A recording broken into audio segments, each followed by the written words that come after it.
welcome to the Dodgy Guide. As I usually do, I'm just going to give you guys a quick build in the beginning because a lot of you are here just for that, but you're wrong. So yeah, this is just a very simple build, can be used in pretty much all game modes. Assassin's Blessing would be switched for Attacker's Blessing in any other game mode aside from Conquest into just level 1 Mace. From there, you just go into Warrior Tabby. The only choice you really have to make throughout the game is going to be Jotun's Wrath versus Brawler's Beatstick. If they have a heavy amount of healing or someone you feel could not die without this item, please build Brawler's Beatstick. A reminder, it's also slightly more damage as it does give you 5 extra pen, versus much better early game with Jotun's Wrath thanks to the 20% CDR. Next, it's going to be Transcendence into Hydra's Lament. This ensures your auto attacks do bonus damage, and that the burst from Transcendence is going to apply it as well. From there, the only other real choice you're going to have to make is, or no, I'm sorry, this is not the choice. Bloodforge and Heartseeker are next. You can get either one. If you have enough for Heartseeker and feel that you're getting out of fights easily enough, go for that.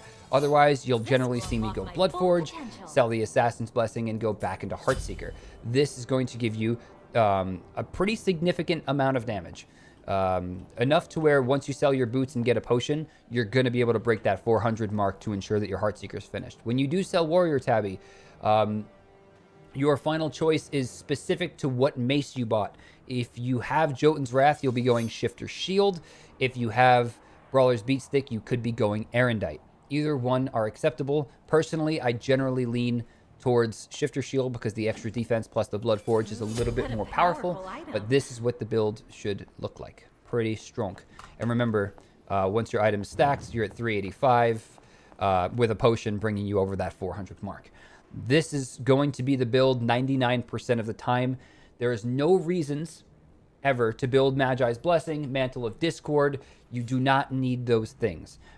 As for Crusher, when you use Crusher in Commit, and they have Aegis, you're going to lose a significant amount of your damage because she is about burst, not sustainable damage. This is not Kali. This is not Hunbots. You know, this is not a character who's going to try to hit you multiple times. She wants to get in there, hit you 2 times real quick, and then have you be dead. That's it. She is Loki.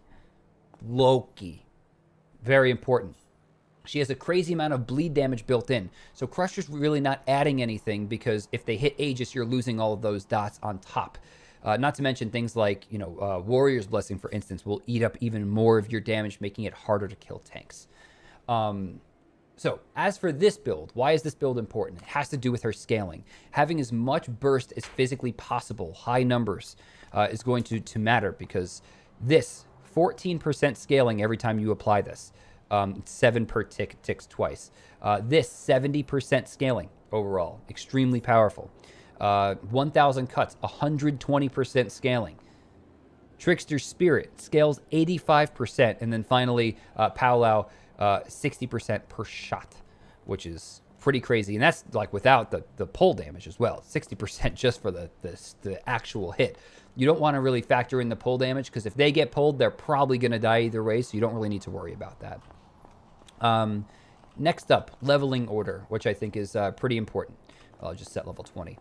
First level, 99.99% of the time is going to be 1,000 cuts. The only time that you take something other than 1,000 cuts is if you're getting chased and you need to run away and you have to go over a wall. If a teammate is there, you can go Trickster's Spirit, right? That's the only reason. Otherwise, this will get you away from enemies better because it gives you damage mitigation from the back and then allows you to move more quickly. Horrible Burns is better for early ganks. If you get invaded and haven't selected, if you feel that you're invading any of these things, if you're fighting at level 1, Horrible Burns is the way to go because the damage is roughly the same, and it's applying a 10% slow, which is a little bit better than having extra movement speed. But this is going to be better for clear since it's AoE, has a much shorter cooldown than Trickster's Spirit. Obviously, a little bit harder to see because I have these items. But 1,000 cuts at level 1, generally Horrible Burns at level 2. Again, unless you need to escape, this is going to help you clear a lot more effectively. And then 1,000 cuts again at level 3.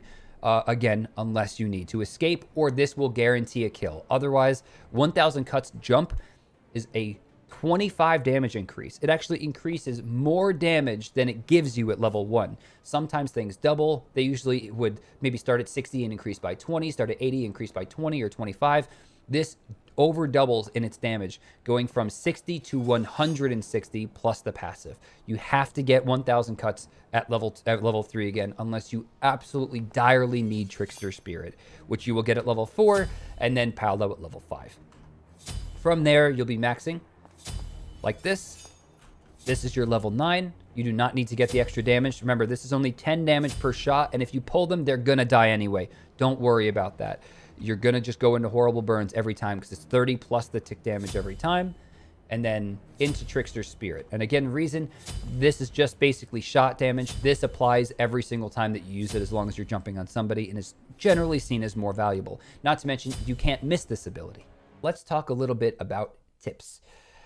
I'm gonna save the actual combo until the end to show you guys why this build is so important and why Dodgy is way more broken than you think she is. First, 1,000 cuts should be used very sparingly in the end game. Using this as an escape is extremely valuable. Using it to hit people who are being body blocked by their teammates is only when you're going for kills. And then, of course, using it for AoE damage when you want to hit multiple targets. This should not be your base form of damage once you're going into the end game. That's level 15 or higher usually, because your auto attacks are going to be doing more damage. You're looking for instantaneous, non-counterable burst, and you can't get that from this item this attack that's a channeled attack. So that's very important, especially on Gold Fury, Fire Giant, etc. It's just more damage to keep auto attacking. Using the 3 for positioning. Remember, getting behind a player or on the side of them will force them to make decisions. As you turn your camera when you activate this ability, you'll wind up in a different side. Facing them puts you directly where you would be if you were to just dash directly at them. If you turn around, you'll appear what you consider to be behind them by running in the opposite direction. So, in front in that sense. Same thing will go for the sides, etc. If someone is reading you, I had a recent game where I kept going behind Variety, and he would on her impale me every time. And we eventually wound up doing well in the game because the time that I killed him, instead of going behind him and having him read it, I did this and went on the side, and he didn't make the read in time.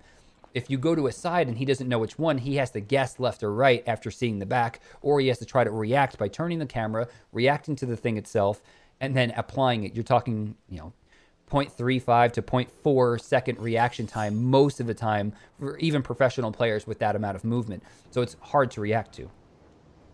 Number 4, very important. This is one of the top 5 worst designed abilities in the entire game, strictly because it prevents her from being targeted for about 7 seconds, while also giving her the ability to burn beads or guaranteed kills if beads or, immunity is down. Let me just get the reduced cooldown here. Now, of course, you can fire it multiple times for damage, which is really great when you have Bloodforge. So in the end game, if I were to just do something like this, you can see the damage is fucking astronomical. Granted, this is like no fucking protections, but you can see that damage is completely ridiculous. It's actually one of the hardest hitting abilities in the entire game. I don't know if you saw how much damage just popped up on your screen, but it was like 1,400, 1,500, maybe even 16. It was a lot of fucking damage. She hits way too hard with this ability. But a lot of times you are just looking for a pull.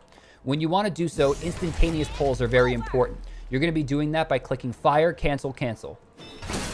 Most of the time, people cannot react to that speed, especially if you shoot it from even farther away.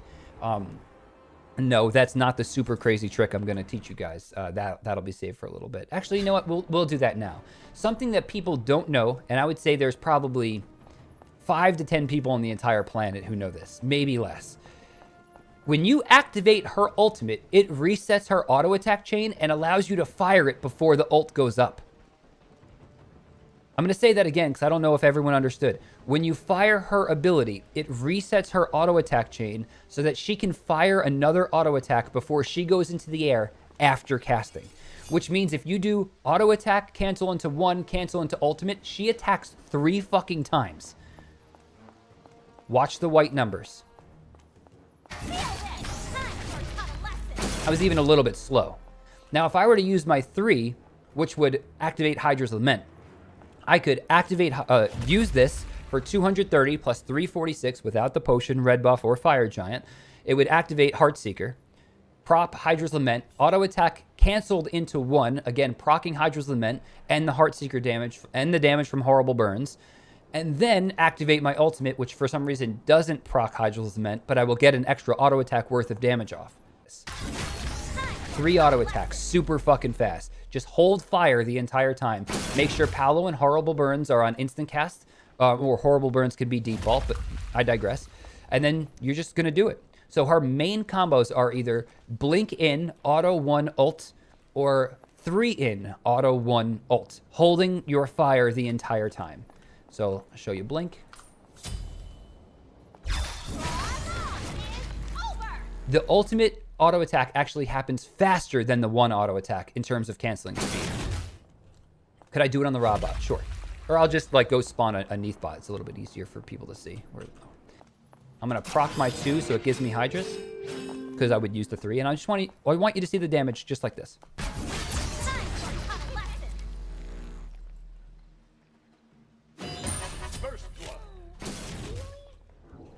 And remember, when you have Crusher, you're applying that extra damage from the Crusher, but reductions are going to happen every single time a dot applies, as opposed to just coming from the base damage, which usually results in dots being a little bit less. So in this sense, having the extra damage bringing me over 400 is going to give me more damage from Heartseeker. It's going to give me a little bit of extra damage on my auto attack. So one more time. There we go. That's the proper combo. When you see me one-shot somebody and then go into the ult, that's what I'm doing. That's what it's supposed to look like. That's also one of the reasons I tell you, don't use the 2 for damage in the endgame unless it's guaranteeing a kill because they're being body blocked or you need to hit multiple targets from pulls, which I'll show you right here. 2 should generally be used for movement to get out of fights. The movement speed increase is not like massively dramatic, but you're gaining that damage mitigation. That's what you want. People hitting you from the back are doing 40% less damage. So let's say I go in here, do one of these, like boom, boom, boom. All right, pull, pull, pull, got everybody, and now I'm using my 3, or my 2 for damage. That's the way to go. Now, blink versus 3, when to use which. If you can initiate with blink, it's always better to do so. Specifically because you don't need to use this offensively or defensively because you don't know what's going to happen. You can burst people so quickly. So you would do something like this. All right, pull, pull, pull. And then someone's running, they're gonna die, boom. One's back, and now you're chasing with the 2. Right, you save it for a secondary form of movement. There was a recent game I had, I don't know if you guys saw it, versus a Hachiman. Basically, I would blink in on him, and I would stay on his... I would stay away from his side of the map in terms of positioning. I would never let it be like his base, me, him. It would always be my base, me, him. And he's going to run this way. This way he can't dash away from me. If he does, he doesn't get the stun.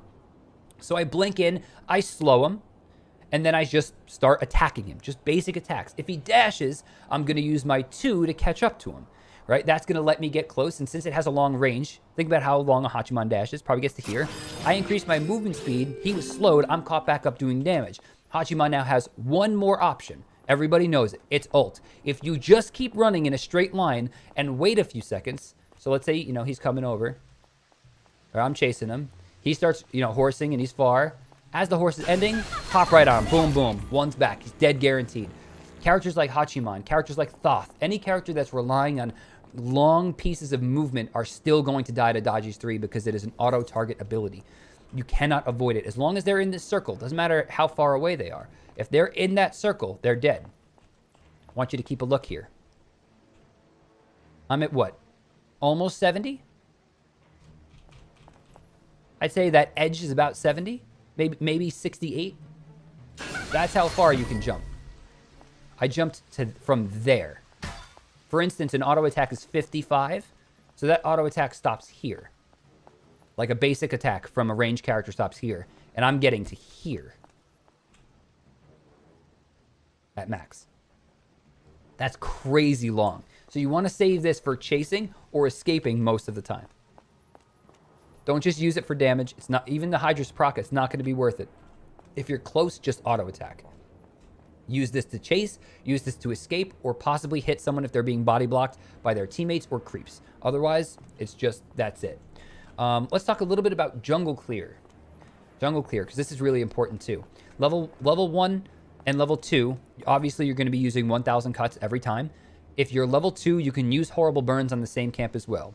Once you hit level 4 and have access to all 3 of your abilities, your first camp is almost always going to be Trickster Spirit into Horrible Burns, even if this is leveled more. All right, so you can go like this, 1, 2, hit the side, hit the middle until it's dead, right? That's almost always how it's going to go. Reason being is when this is level 1, it's going to cost 60. This will be level 1. It's going to cost 50 at all ranks. So that's going to cost 110 mana. When this is level 2, this is going to cost 65. So that puts you at 175. You're going to get 150 of that back per 2 camps, plus the time it takes you to move from camp to camp in MP5.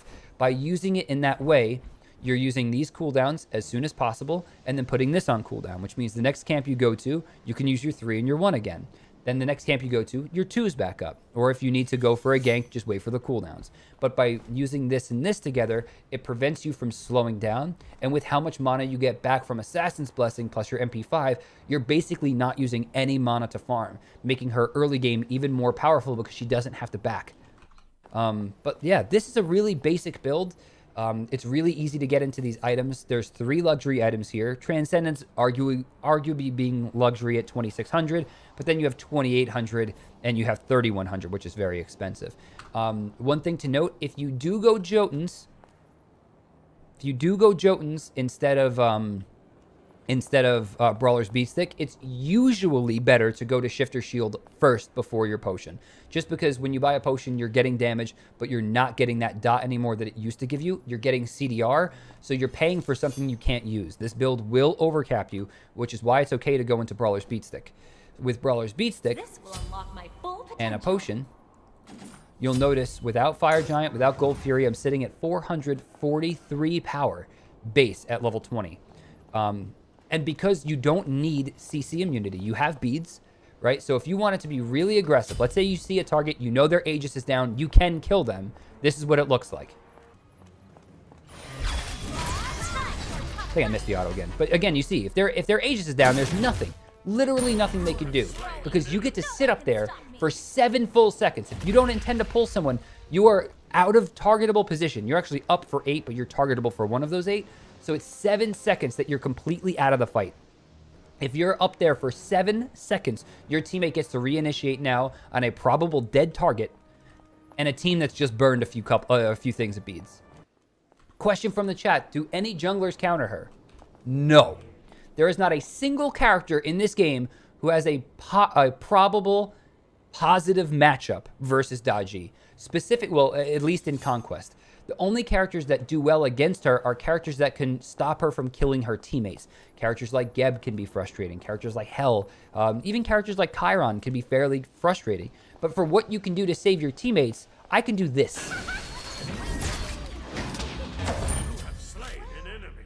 In fact, let me go over and just show you guys a little bit of damage of what it looks like on a character that has a ton of protections. Because this does not build Titan's Bane. You are relying on your hunter to ensure that they can finish off those characters. You can apply CC, you can apply anti-heal if you have it, but for the most part, hunters and mages are the people that are killing your solo laners with 300 billion protections. But still, you're still hitting them pretty hard. You can see those major reductions on the dots. Like this is supposed to be hitting for 38, it's hitting for 9. It's a pretty hefty reduction. Auto attack should be hitting for 527, they're hitting for 132. It's pretty close to 80%. And without that penetration, it's gonna hurt. But you have just enough to still be a threat. You have cooldowns to chase and slow in case they're the last person left. You as a jungler should really never be focusing solo laners to begin with. Your goal is to find a squishy target and erase them off the fucking map. In this case, that's Neith, that's Thoth, that's almost any jungler in the game. That's, you know, especially like Susnos who think they can get over aggressive. Characters like any mage, Opwashes, it doesn't matter. You put this raw here, watch. One of these. Dead. Didn't even hit him with my ult, dead. Granted, he might have more defense if you play the game, but dead. I messed up the auto attack there off the 3, still died. There's no character in the game, not even Loki, who can output as much damage as she can this quickly as an assassin. And there's no character in the game who can output the damage as she can at that speed and then make themselves untargetable for 7 seconds instantly. Freya's the closest character. She takes longer to apply damage, and she doesn't have as much time in the air. She gets to move in the air, fine, but still. Does Zeus survive her? No. If she jumps on you, you basically have to immediately Aegis or you're dead. But let's pretend that I use my jump, my auto attack, and my 1, and you Aegis all of it, right? Everything that I just did has been Aegised. 7.2 second cooldown. I'm up in the air for 8 seconds. So I use it, everything's down, I'm up in the air. Your Aegis runs off.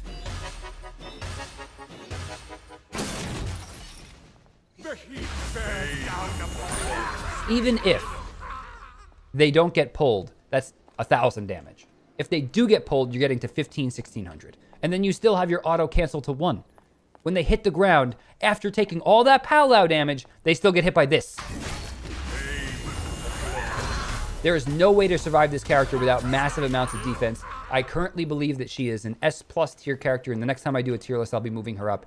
She is absolutely the best jungler in the game. I don't know why I let people pander to me and say that Thor is better, because he is just directly not.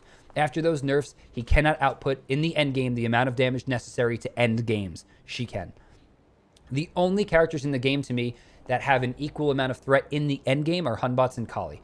Because Hunbots can change team fights completely, and Kali can do similar damage output over a longer period of time, and she's invincible while she does it. Daji is super Kali. She is super Loki. She is side grade to Ares, but with infinitely more damage. There is no reason that this character should ever be allowed to be picked or banned in a single ranked game, let alone professional play. She is quite possibly 4th best in the game, maybe 3rd. She might actually be better than Heimdall. And remember, as a jungler, you can get a lot of experience. And she is considered an early game because of how much she brings to the table in terms of CC. She is an early game hyper carry. And I don't think that's ever existed in this game before. That's the Daji guide. This character is probably the best character in the game. At the very least, it would be like Yamoja, Odin, her. Most people would put Heimdall ahead. I don't know that I agree. I think it's a toss-up, and she's definitely better than Thor. The only reason that Thor's viability could be a little bit higher is she only plays 1 role. Her ADC is trash, her solo is trash. She can't support, she doesn't mid. She is specifically and strictly a jungler.